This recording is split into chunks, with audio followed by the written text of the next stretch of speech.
बात करते हैं गुस्से को मस्बत एनर्जी में तब्दील करने की।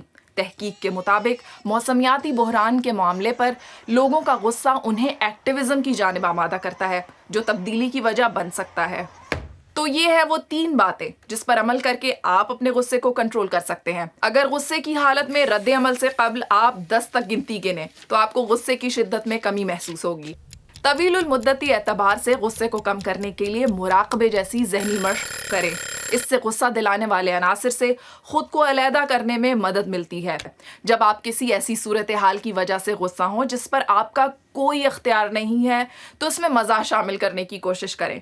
गुस्सा करना एक बुरी आदत है, इसके बावजूद ये हमारे लिए फ़ायदेमंद हो सकता है जब तक आप दूसरे को नुकसान ना पहुंचाएं। तो अगली बार जब आप गुस्से में हों तो एक ब्रेक लें, बोलने से पहले 10 तक गिनती गिनें और सिर्फ ये सोचें कि क्या इस सिचुएशन में आपका रद्द अमल मज़ीद खराबी पैदा कर सकता है।